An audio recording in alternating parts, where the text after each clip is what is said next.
So today it's going to be a very, very interesting topic. And I think and I hope you guys will enjoy and you guys will go stress free after this session.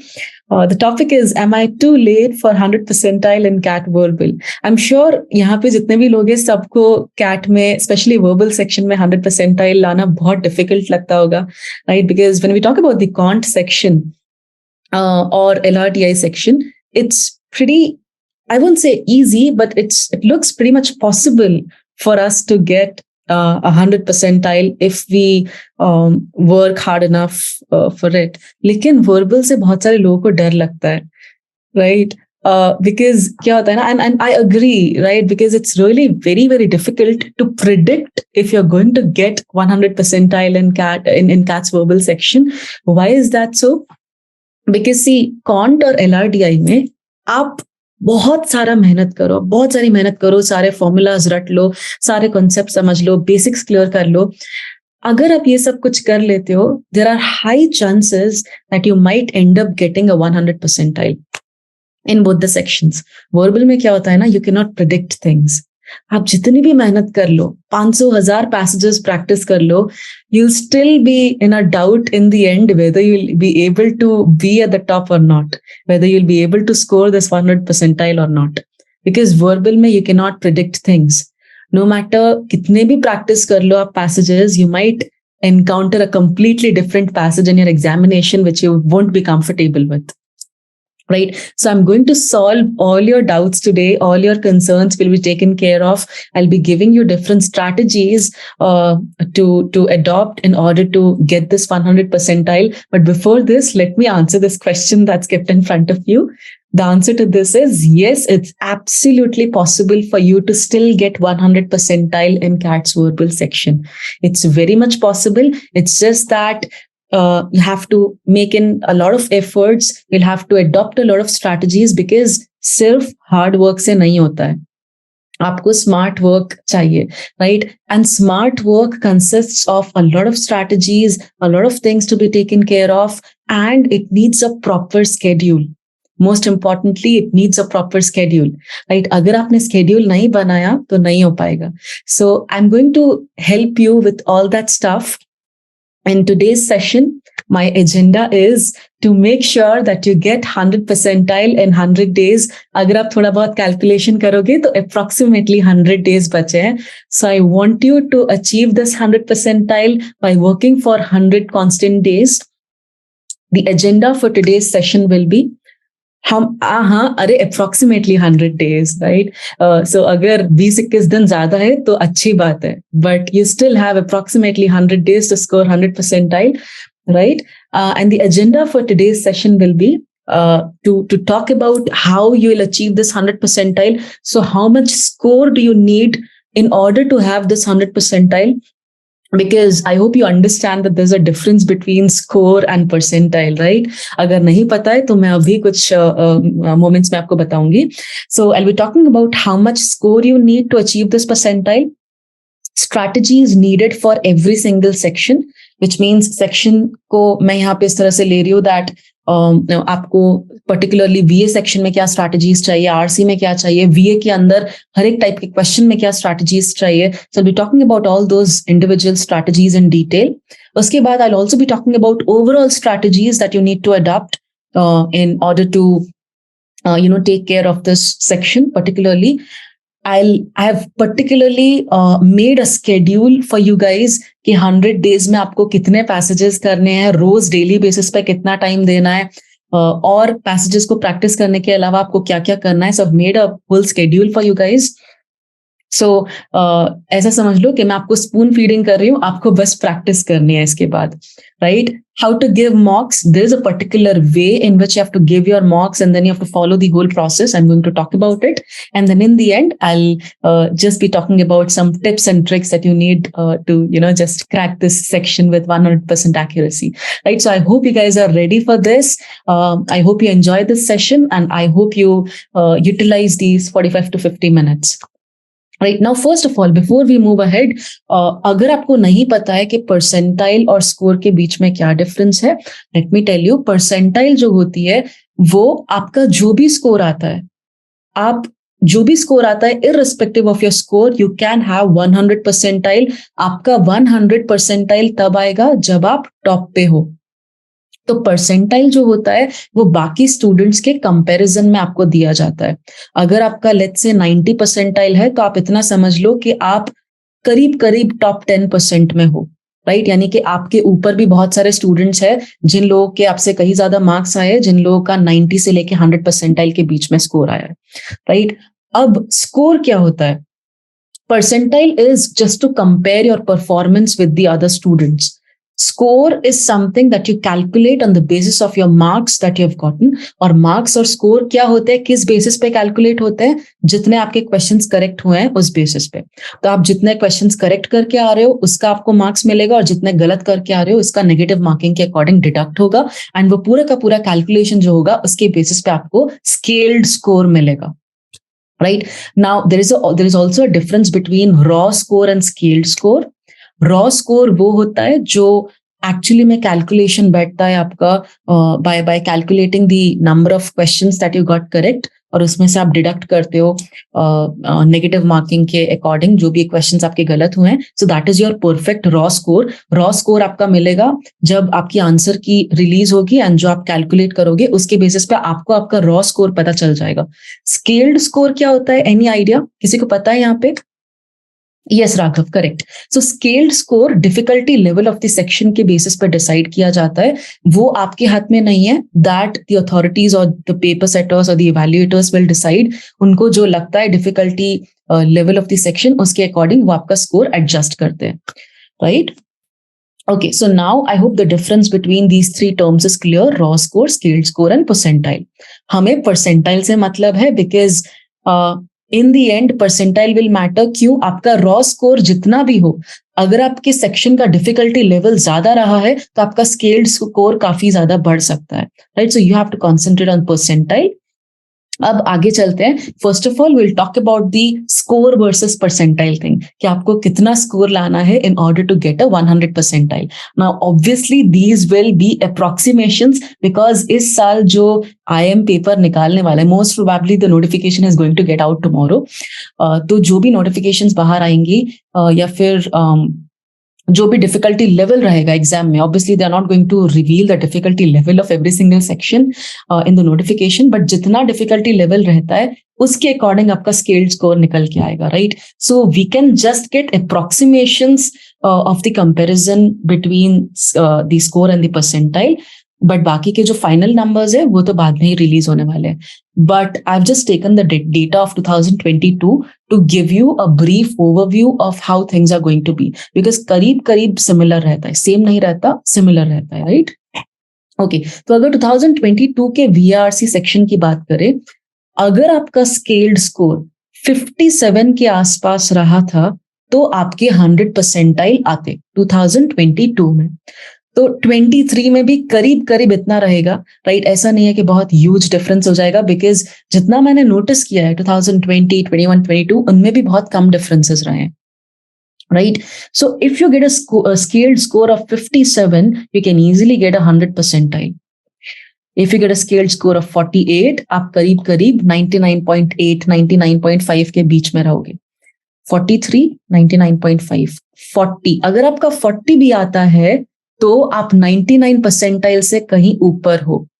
Now this is again just an approximation. इसको mind में ऐसा सोच के मत समझना कि मुझे 40 ले आना है बस जैसे भी तैसे भी तो मैं 99 के ऊपर पक्का पहुंच जाऊंगा. नहीं, अगर डिफिकल्टी लेवल आपका इजी रहा तो डेफिनेटली ये स्केल्ड स्कोर ऊपर भी जा सकता है, कट ऑफ ऊपर भी जा सकता है, राइट? या फिर कम भी हो सकता है depending on the difficulty level of the paper. 35 अगर आते हैं तो 98, and in this way this goes these are the numbers that were very much correct according to 2022 paper. तो अब आपको ये देखना है कि अगर स्केल्ड स्कोर 57 है तो आपको रॉ स्कोर क्या लेके आना है. अगर स्केल्ड स्कोर 57 है तो आपका रॉ स्कोर लगभग 49 से 50 होना चाहिए. इतना ज्यादा डिफरेंस नहीं निकल के आता है, थोड़ा बहुत बढ़ सकता है स्कोर बट इतना ज्यादा नहीं बढ़ता है. So if the scaled score is 57, 58, the raw score can be anywhere between 48 to 50. That's it, right?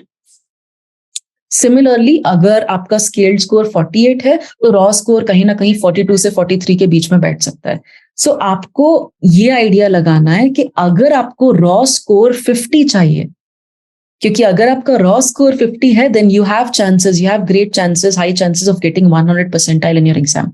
तो अब आपको ये आइडिया लगाना है that if you want a raw score of 50 in the VA section, in the VRC section, तो आपको कितने attempts लगाने होंगे, कितना अफोर्ड कर सकते हो नेगेटिव में जाना, और कितनी एक्यूरेसी होनी चाहिए. Right. So now we will be talking about all those things. See, अगर आपको 100 percentile चाहिए, if you want to be at the top, then you have to make sure कि आप minimum attempts करके ही आओ. Because see, अगर आप attempts ही 10-11 कर रहे हो out of let's say 24 questions, I'm not saying that there are going to be 24 questions in this year as well, but let's say अगर आपका 24 questions आता है, so there should be minimum attempts that you should be making in order to achieve this 100 percentile, right? अगर आप 24 में से सिर्फ 10 attempts करके आते हो और भले ही वो 10 के 10 करेक्ट हो, आप ऐसा नहीं सोच सकते कि मेरी तो 100% एक्यूरेसी थी इसीलिए अब मेरे 100 परसेंटाइल गारंटीड है. नहीं, अगर आपको टॉप पे रहना है तो आपको minimum number of attempts decide करने ही होंगे. You have to make sure that you attempt at least half of the questions. ये एटलीस्ट है, राइट? तो यूजुअली क्या होता है, अगर आप 24 में से 12 to 13 करेक्ट करके आते हो तो आप ये समझ लो कि आपके आराम से 99 या 98 परसेंटाइल आ जाएंगे. बट द कंडीशन इज इसमें नेगेटिव मार्किंग ज्यादा नहीं होनी चाहिए. So C, even if you, this means that even if you attempt half of the questions and even if you attempt them with 100% accuracy, avoiding any negative marking, you still have a chance to get more than 98-99 percentile in VRC section. Right? So सबसे पहली चीज आपको क्या ध्यान में लेके चलनी है कि अगर आपको टॉप पे रहना है तो आपको minimum number of attempts decide कर लेने हैं कि मुझे इतने अटेम्प्ट्स तो करके ही आने हैं, चाहे फिर गलत हो या सही हो. राइट? अगर आपको ऐसा लगता भी है कि मेरे इससे ज्यादा अटेम्प्ट्स नहीं हो पा रहे and I am not really sure about the rest of the questions, let's say for example out of 24 questions you have attempted 10 questions, okay, and you're pretty sure in those 10 questions, you're pretty sure that all these 10 questions are going to get correct. But if you feel that you're not sure with the rest of the questions, let's say with the rest of the 14 questions, you still have to anyhow attempt some of these 14 questions in order to make sure that you get this 100 percentile, right? Kyunki, see, it's just not possible to reach at that particular position अगर आपके attempts ही नहीं होंगे. अगर attempts होंगे तो at least chance होगा कि आपके करेक्ट हो जाए और आप टॉप पे पहुंच जाओ. तो अगर आपको सेफर साइड रहना है तो चलेगा अगर आप 10 भी करोगे. तो अगर आप सेटिस्फाइड हो 95-90 परसेंटाइल में, that you just feel that I'm satisfied with whatever I'm getting, I'm satisfied with 90-95 percentile, I'm just focusing on attempting these 10 questions, I'm just focusing on getting them correct, then that's fine. You can settle on 10 out of 24. But if you want to reach at top and if you want to see yourself getting 100 percentile in VRC section, then you need to make sure that you get a number of attempts possible. You need to make sure कि आपके इतना minimum attempts होने ही चाहिए. Right? अब वो आप पे depend करता है. अगर आपको 98 परसेंटाइल से ऊपर चाहिए तो मेक श्योर कि आप एटलीस्ट आधे अटेम्प्ट करो. आधे वो भी तब जब आपको ये लगता है कि वो आधे आप करेक्ट करके आओगे, एटलीस्ट 90-95% एक्यूरेसी होगी. तो इनमें से 12-13 में से एटलीस्ट 10 करेक्ट होंगे, राइट? और बाकी अगर आप अटेम्प्ट करते भी हो तो उसमें नेगेटिव बहुत कम होने चाहिए, right? So you need to balance it out. अगर आपको 95 परसेंटाइल चाहिए then make sure that you are attempting let's say 13-14 questions और आप 90-85% एक्यूरेसी लेके आ रहे हो. If you want to achieve 100 percentile तो मेक श्योर कि आप 16-17-18 अटेम्प्ट्स कर रहे हो और उसमें अगेन एक्यूरेसी मिनिमम आपकी 98-95% होनी चाहिए. So see, this is all about a balance that you need to have, that you need to create. If you feel के आपकी स्पीड बहुत ज्यादा अच्छी है, you have a very good speed, you have a very good reading speed and you're able to finish your paper in the given time in the given 30-40 minutes, तो आपको किस चीज पे ज्यादा फोकस करना है कि आपके अटेम्प्ट्स बढ़ जाए, चाहे फिर भले ही थोड़ी सी एक्यूरेसी गिर जाए. लेकिन अगर आपके अटेम्प्ट्स ज्यादा है तो शायद आप 100 परसेंटाइल पे पहुंच भी जाओगे. एक्यूरेसी थोड़ी सी कम होगी फिर भी। और अटेम्प्ट्स कैसे बढ़ा पाओगे? क्योंकि आपकी रीडिंग स्पीड अच्छी है। But if you feel that you do not have a good reading speed but you still have a very very good accuracy, तो किस चीज पे फोकस करो? Limited attempts but perfect accuracy. I hope you are understanding the difference between these two things, right? क्योंकि attempts कब बढ़ेंगे? जब speed अच्छी होगी। ऐसे ही अटेम्प्ट्स नहीं बढ़ाने हैं बिना सोचे समझे, ब्लफ नहीं करना है। अटेम्प्ट्स तब बढ़ेंगे जब स्पीड अच्छी होगी। तो अगर अटेम्प्ट्स बढ़ भी जाता है, लेट्स से अगर आप 24 में से 24 अटेम्प्ट करके आते हो, तो you have to make sure कि एक्यूरेसी थोड़ी सी कम भी होगी तो चलेगी, because you'll still settle at getting 17 to 18 questions correct, फिर चाहे भले ही बाकी के गलत हो। So I hope you are understanding the difference and I hope you know how to create a good balance between these two things according to your own profile, according to your own strengths and weaknesses. So if you feel that you have a good reading speed, just try to increase your attempts as much as you can. If you feel that you do not have a good reading speed और आप time पे paper खत्म नहीं कर पाते हो, तो accuracy पे फोकस करो। जितने अटेम्प्ट कर रहे हो उतने सही करके आओ। यहां तक एनी क्वेश्चंस, एनी डाउट्स पता चला जो मैं आपको समझाने का ट्राई कर रही हूँ?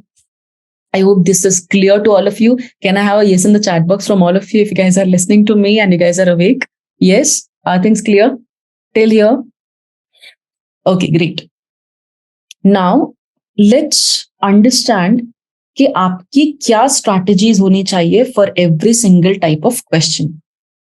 When we talk about reading comprehensions, though I understand that you might be knowing all these things, but we need to get our basics clear and we need to understand these few strategies in order to get 100 percentile. ये session specially 100 percentile के लिए है, तो अगर आप अपने आप को वहां पे देख रहे हो तो आपको 100% ये सारी strategies follow करनी ही करनी है, right? First of all, improve your reading speed. Now मैंने रेगुलर सेशंस में आपको ये बहुत बार बोला है, but please make sure that even if you're not reading, you start reading from today itself. This is extremely important. And trust me, mark my words here, if you're not reading, you won't be able to be anywhere even near to 9900 percentile. इसके आसपास भी नहीं आ पाएगा, right? Why? Because reading speed is definitely needed to attempt passages within the given span of time. अगर reading speed नहीं है तो 4 passages attempt नहीं कर पाओगे 30 minutes में, right? और attempt कर भी लिए तो वो correct नहीं कर पाओगे, right? और अगर रीडिंग स्पीड नहीं है तो बहुत सारी और भी प्रॉब्लम्स होगी। वोकैबुलरी अगर वीक है तो वर्ड समझ नहीं आएंगे, you'll be taking a lot of time, you'll want to go back to the passage again and again to search for your answers. So the only solution to all these things is read and read. Read newspapers, read magazines, read articles. आज से reading start कर दो, right? Minimum 1 घंटा रोज देना है reading को। अगर ये नहीं किया then you're going to face a lot of difficulties.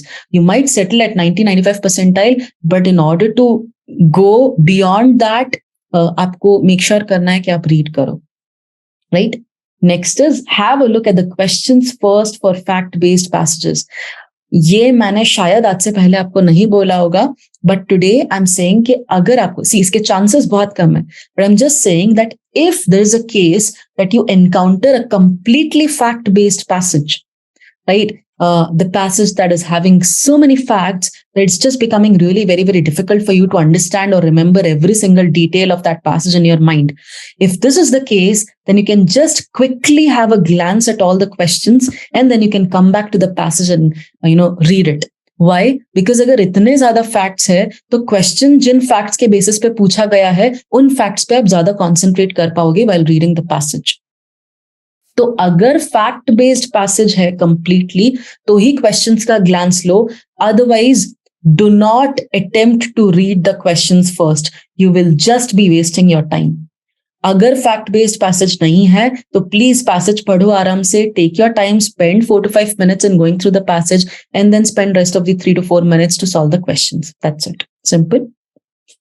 Anushka, example of fact based passage ये हो सकता है, लेट्स से कोविड पे पैसेज आ गया, कोविड के डेथ फिगर्स पे पैसेज आ गया, राइट? इकोनॉमी बेस्ड पैसेज आ गया, जीडीपी की फिगर्स पे पैसेज आ गया, या फिर कोई स्टोरी आ गई जिसमें इतने सारी डिटेल्स है, इतने सारे फैक्ट्स है that's just not possible for you to remember every single detail. Then it can be said that you can have a glance at the questions first. Now, having a glance doesn't mean that you're reading them in detail. You're just going through the questions once so that you can remember कि मुझे कौन सी detail पे ज़्यादा focus करना है, right? Okay. Next is make sure you point the statements while reading so that you do not lose your focus. This is very important.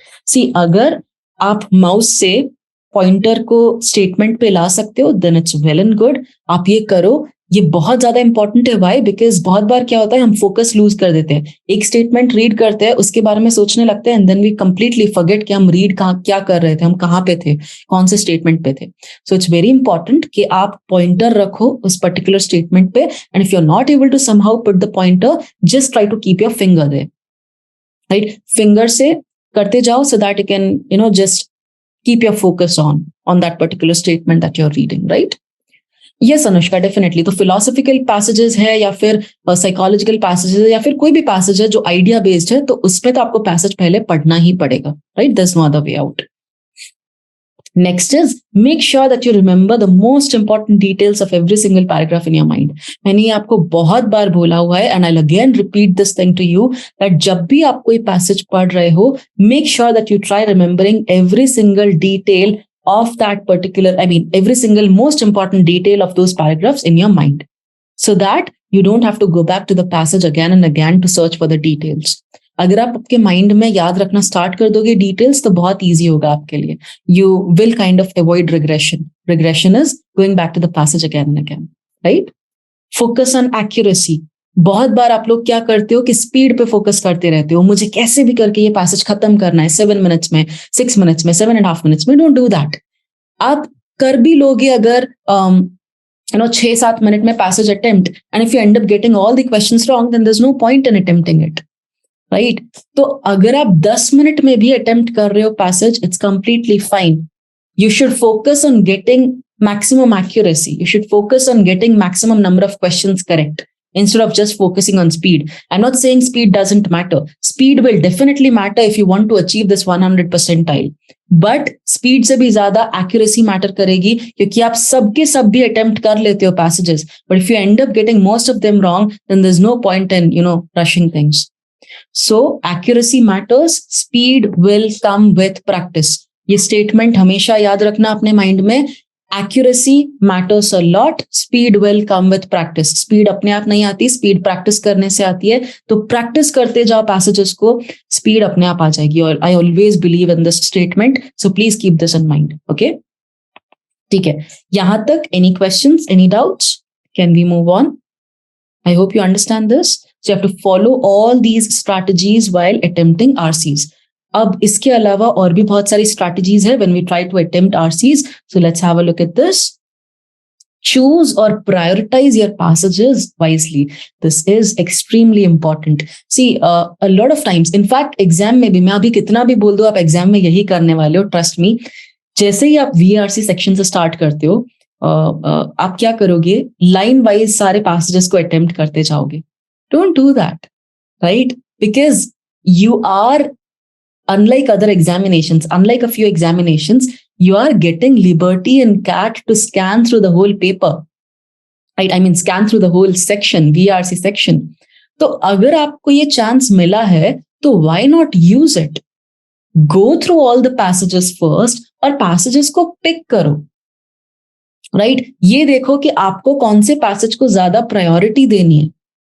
अगर 4 passages में से 2 passages ऐसे हैं जो कि आपके टाइप के हैं, the ones that come in your comfort zone, then why not attempt them first? It's so always keep a priority of the passages, because क्या होगा, जैसे ही आप पहला passage let's say attempt करते हो और आपको लगा that this is such a bad passage, this is just not my thing, right? ये passage मेरे टाइप का है ही नहीं, तो होगा क्या, आप 10 मिनट लगा दोगे उस passage को solve करने में. And this will happen, trust me. अगर आप mock भी दोगे ना, तो ये होगा definitely. Let's say अगर आप एक passage attempt करते हो, उसमें 10 मिनट लगा देते हो, and then you lose all your hope. You start feeling that अच्छा already मैंने इस passage में 10 मिनट लगा दिए and मुझे कुछ निकल के भी नहीं आया, मुझसे एक भी question attempt नहीं हुआ. Now अब तो hope ही चली गई है. Now let's just forget the rest 3 passages as well. तो वो नहीं करना है. Exactly ऐसा होगा. सबके साथ ऐसा होगा. So in order to avoid this, आप क्या करो, पहले पैसेजेस को पिक कर लो, प्रायोरिटी दे दो. आई am not saying that just attempt 2 passages, but at least try to give a priority to a few passages first so that you can make the maximum out of them. Next, take care of the time. Time का बिल्कुल ध्यान रखना, because अगर आपको 100 percentile चाहिए, सी ये सारी की सारी चीजें उन लोगों को ध्यान में रखनी है जिनको एक पर्टिकुलर लेवल से ऊपर जाना है. अगर 99 100 परसेंटाइल पे खुद को देख रहे हो, then you have to make sure कि आप एक पैसेज को 8 मिनट से ज्यादा ना दो. बिकॉज अगर आपने ये किया तो डेफिनेटली आपका एक पैसेज तो छूटेगा ही. You hardly have 30 minutes to attempt 4 passages. Right? So you have to make sure that you do not give more than 8 to 9 minutes to one single passage. अगर 9 मिनट से ज्यादा दे दिया ना तो बहुत मुश्किल है सारे पैसेजेस को अटेम्प्ट करना. और अगर एक भी पैसेज छूट गया तो there are very less chances कि आप इस 98-99 परसेंटाइल को क्रॉस कर पाओ. Right? And I will tell you why. आप ऐसा सोच लोगे कि एक पैसेज चलो छूट भी गया तो क्या हो गया, हो सकता है कि मेरे स्टिल 100 परसेंटाइल आ जाए. But I will tell you the whole logic there. मैं एक्सप्लेन करती हूँ आपको कि क्यों इंपॉर्टेंट है आपके लिए हर एक पैसेज को अटेम्प्ट करना. I will explain you that thing in this particular point. Okay, next is set the maximum time taken for a passage. जैसे मैंने आपको बोला, मैक्सिमम टाइम डिसाइड कर लो कि इतने मिनट से ज्यादा नहीं देना है. I am not going to spend more than 9 minutes on one single passage. That's it. Right? Decide the number of attempts.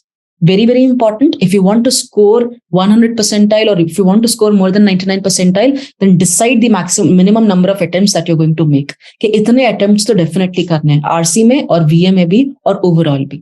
Right? This is extremely important. Now, I strongly feel that this should happen.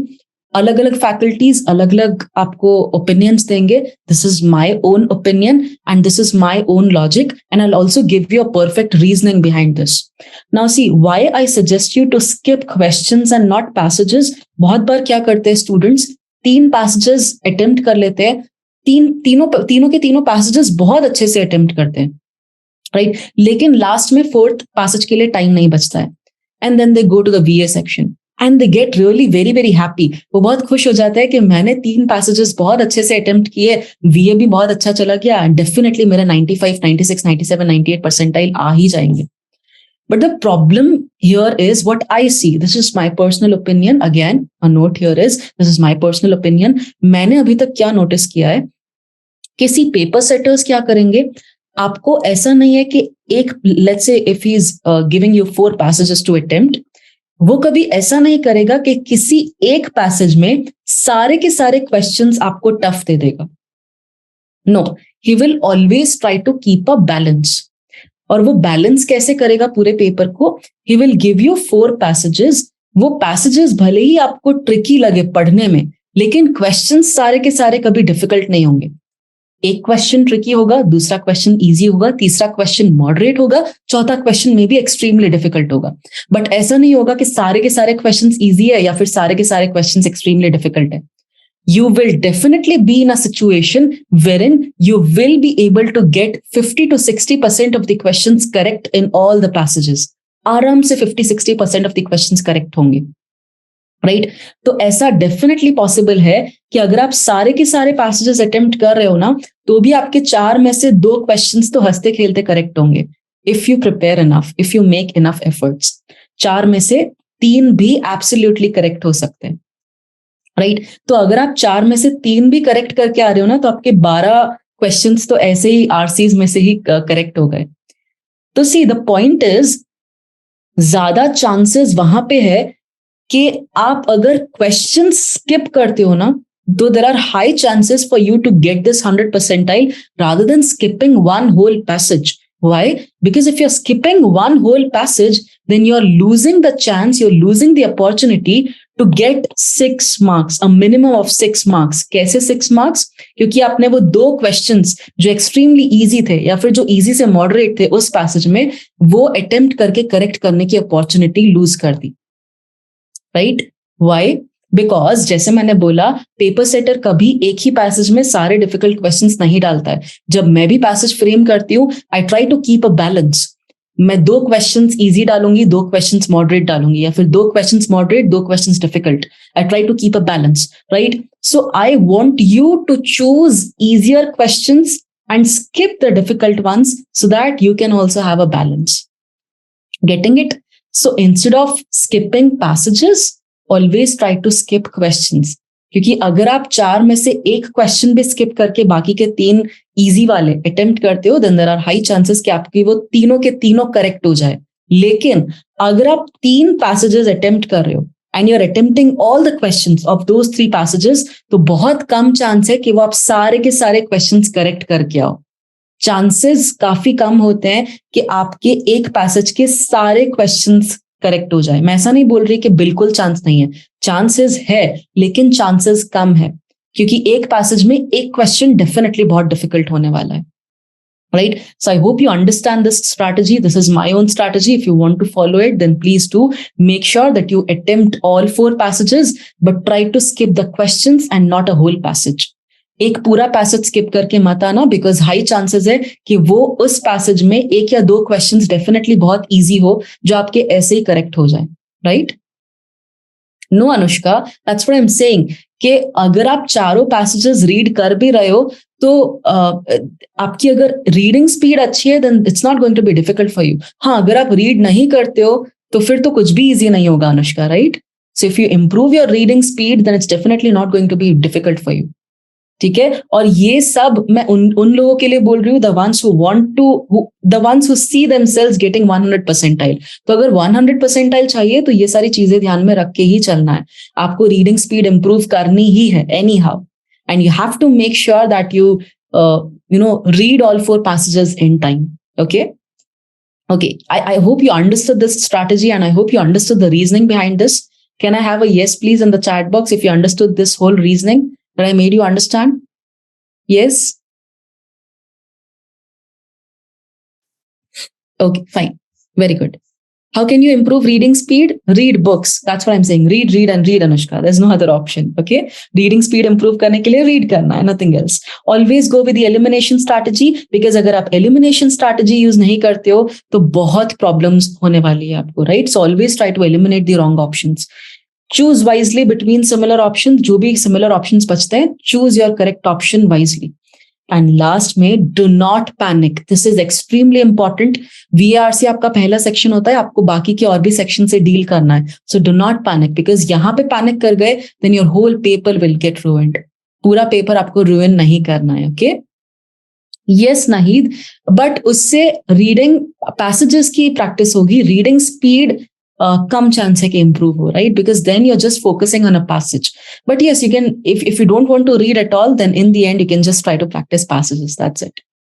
Yes, Mahi, I understand, but I'll keep a whole different session on that, right? मैं उस पे पूरा different session ले सकती हूँ कि how do you need to deal with similar options, okay? Yes, Aeon essays, definitely. It's a very good source to read. Okay, now, yes, I'm coming to that, Bharat. So how to deal with the VA section, how to deal with the theta-based questions. सबसे पहले parajumbles में क्या strategy use करनी है?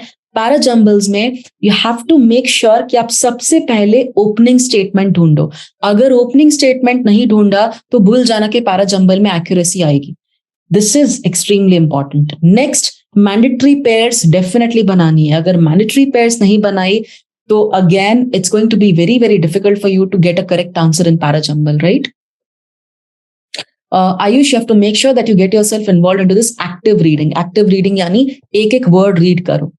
Not just simple reading, but active reading when you try to read every single word of it and you also try to analyze things, right?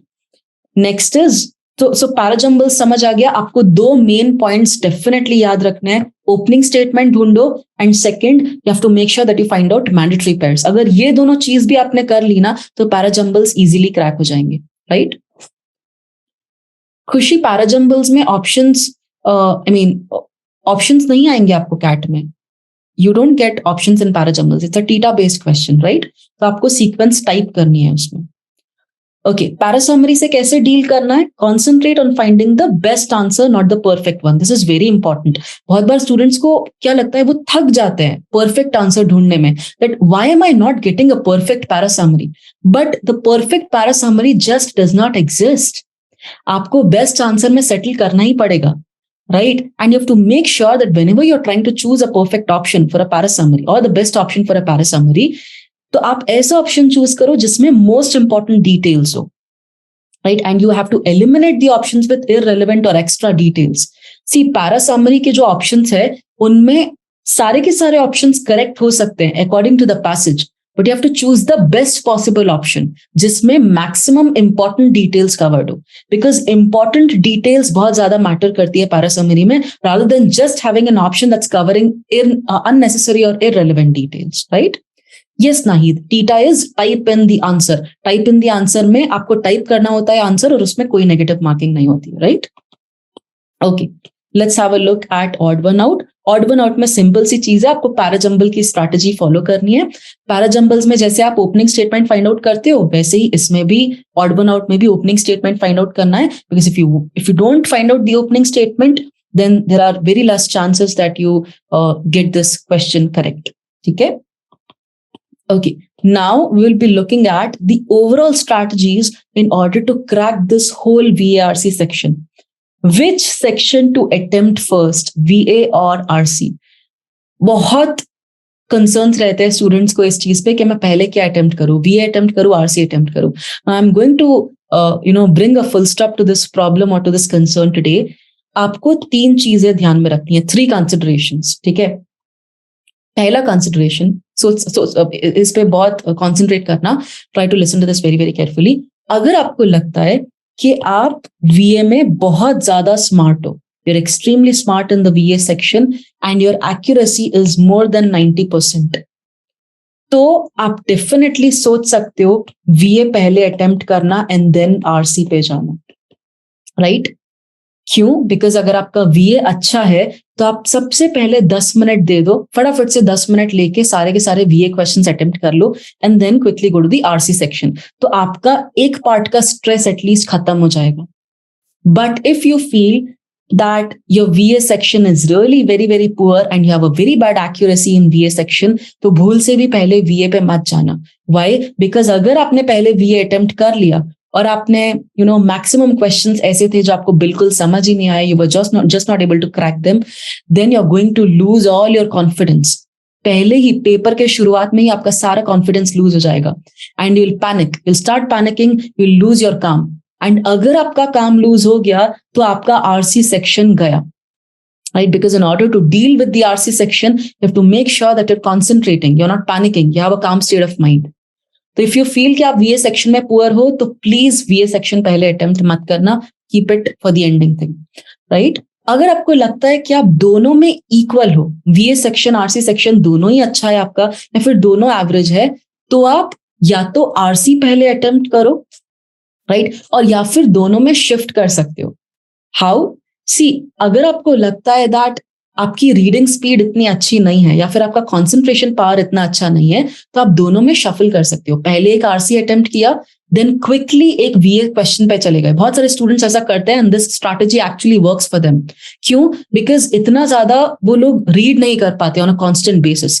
4 passages read करना on a constant basis gets very difficult for them, जिनकी reading habit नहीं है daily, right? तो अगर आपके साथ भी ऐसा है तो क्या करो, एक पैसेज अटेम्प्ट करो, then take a break and go to a VA question, then come back to one passage and then again go to the VA section. But ये चीज अगर आपको करनी है तो आपको क्विकली करनी होगी, बहुत जल्दी एक पैसेज अटेम्प्ट कर लिया, उसके बाद तुरंत VA सेक्शन पे कोई भी क्वेश्चन पिक कर लिया, उसके बाद 2-3 क्वेश्चंस VA के अटेम्प्ट करके अगेन RC पे आ गए. सो इफ यू फील दैट आप कॉन्सेंट्रेट नहीं कर पाते, इतना ज्यादा एट अ स्ट्रेच रीड नहीं कर पाते हो, then this strategy is definitely going to work for you, right? How many questions to attempt? Again, आपको VA सेक्शन में ये मान के चलना है कि आपको minimum number of attempts, let's say अगर 8 VA क्वेश्चंस है, then you have to make sure that if you want to get 100 percentile, तो मिनिमम 5 VA क्वेश्चंस तो अटेम्प्ट करके ही आने, otherwise there is no point, right? So again वो आपको आपके परसेंटाइल के बेसिस पे डिसाइड करना है कि आपको कितने अटेम्प्ट करने हैं. Next, what should be the sequence of the attempts? Again, if you feel कि आप पैराजंबल्स में बहुत स्ट्रांग हो तो पहले पैराजंबल्स अटेम्प्ट करो. Just work on your strengths first, because आपको सबसे ज्यादा टाइम आपके स्ट्रॉन्ग एरियाज पे स्पेंड करना है, ना कि वीक एरियाज पे. So if you feel that you are strong enough to attempt parajumbles, then attempt them first, then go to para summaries, then go to odd one outs. So always try to maintain the sequence according to your strong areas, according to your strengths, right? Attempt RC and वीए questions alternatively, जैसे मैंने आपको बोला alternatively attempt कर सकते हो if you feel that you don't have a good reading speed or you don't have a good concentration power, right?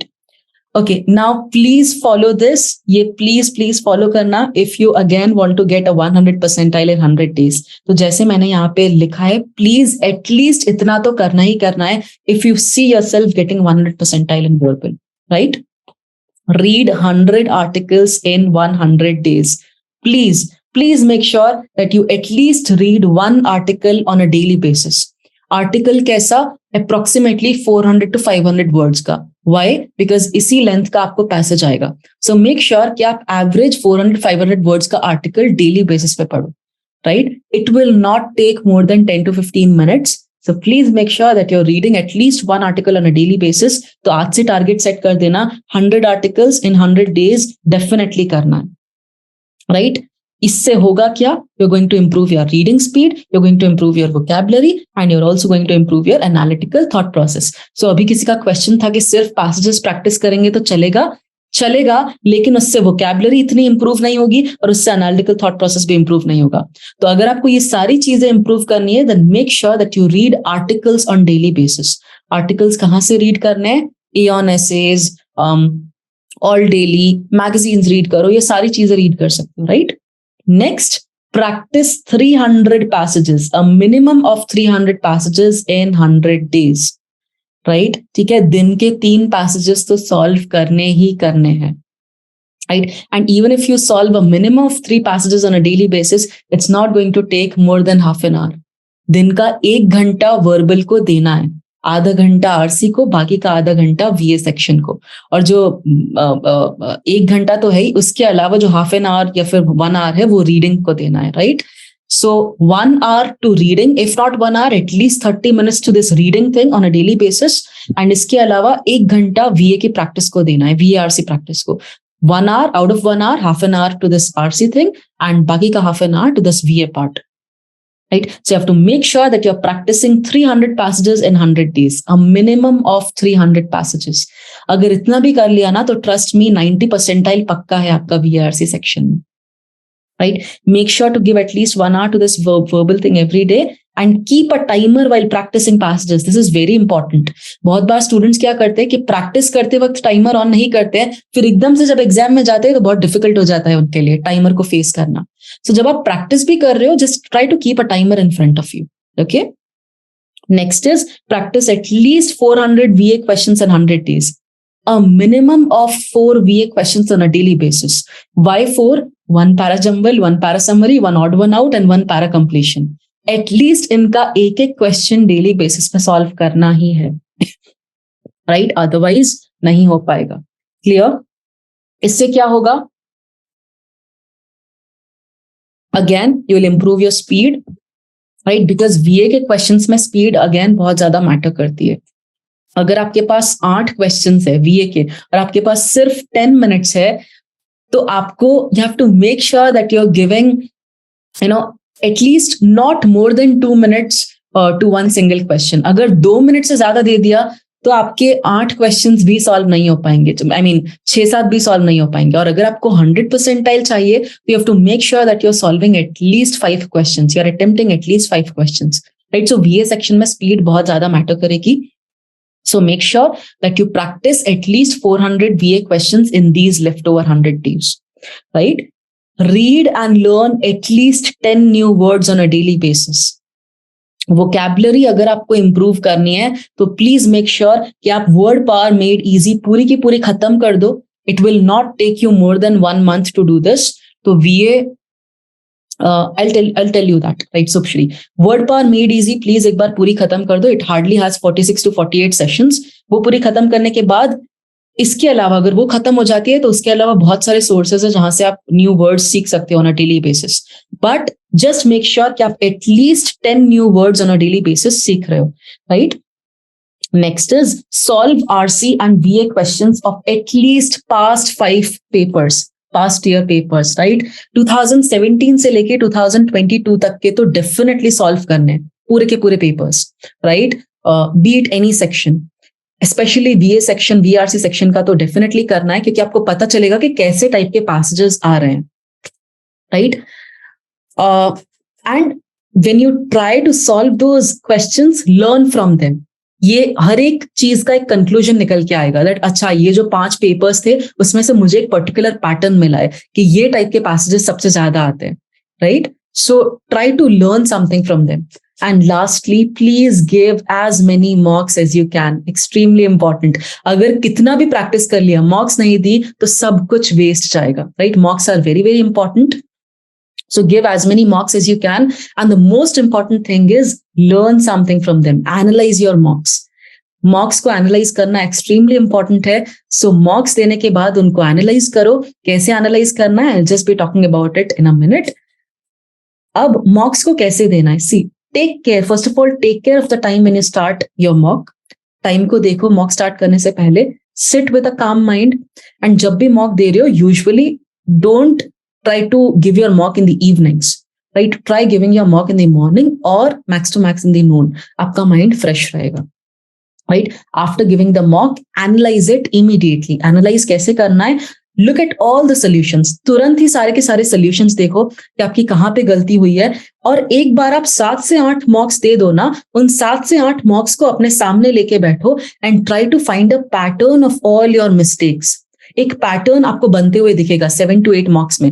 आपकी constant अगर एक पर्टिकुलर टाइप के क्वेश्चन में मिस्टेक्स रही है, तो try to specifically work on those weak areas. Let's say अगर आपको पता चला कि मेरी गलतियां स्पेशली इन्फ्रेंस बेस्ड क्वेश्चंस में हो रही है, तो उसमें लग जाओ.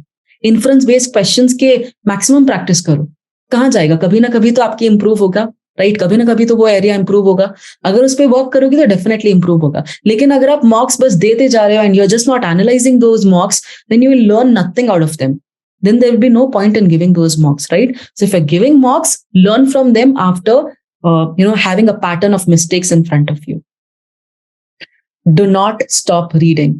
Again, किसी भी पॉइंट पे पहुंच जाओ, चाहे फिर एग्जाम के 10 दिन ही क्यों ना बचे हो, please give top most priority to this reading thing. कितना भी बिजी हो आप, क्वांट में, LRTI में, दिन का आधा घंटा रीडिंग को देना मत छोड़ना, right? Sources for VA questions, Subshri, the best source is the past year paper questions. ये best source है, right? Some general tips and tricks to follow. Do not panic if one of the section goes wrong. Please do not panic. Do not do this because बाकी के सारे sections भी खराब हो जाएंगे. Do not lose focus and confidence. Very important. Do not care about the score. Exam में बैठे बैठे ये मत सोचना कि मेरे इतने अटेम्प्ट्स हुए तो अब मेरा ये स्कोर नहीं आ पाएगा. Do not care about the score at all. Exam में सिर्फ इस चीज के बारे में सोचो कि एक्यूरेसी कैसे आएगी, राइट? स्कोर बाद में कैलकुलेट कर लेना. Keep reading till the end, very important. Do not be loud while reading passages. I don't know कितने स्टूडेंट्स को यहाँ पे आदत है जोर से बोलने की, बट अगर आपकी आदत है तो प्लीज वो छोड़ दो. क्विट दैट हैबिट, क्योंकि एग्जाम में अगर ऐसा हुआ तो you might be held for that. मतलब प्लीज मत करना ऐसा. अगर उनको थोड़ा सा भी पता लग गया कि आप जोर से बोल रहे हो, then you won't be allowed to do it, right? So please make sure कि अगर आपकी habit है तो वो छोड़ दो. Next, do not waste too much time on one question. You have to make sure कि आप एक particular question को इतने मिनट से ज्यादा नहीं दे रहे हो. Otherwise, you're going to waste your time and you won't be able to attempt the whole paper. And lastly, the most important thing for this whole session is take care of your mental and physical health. Please, extremely important. बहुत सारे students इस चीज को lightly ले लेते हैं, but please don't do this. I hope आप लोगों ने recent incident सुना हो. IIM Bangalore का एक student, just in 27 years of age, he died, right, of a heart attack. So these things are really bad. Make sure that you get enough sleep, at least 6 घंटे की sleep. Make sure करो कि हो, and just make sure that you have a good healthy diet, right? Covid के बाद से specially बहुत young age में हार्ट अटैक्स होने लगे हैं. आई थिंक सब लोगों को पता होगा, 27-30s की एज में. Now we don't know whether these are because of COVID vaccines और anything. Just take care of your health, right? Okay, now आप सब लोगों पे है. If you have any questions then please your questions are welcomed in the chat box. Come on, any questions guys, any doubts that you have, any general, any specific doubts? Notification most probably कल release हो जानी चाहिए, सो कल आपको काफी सारी चीजें पता लग जाएगी.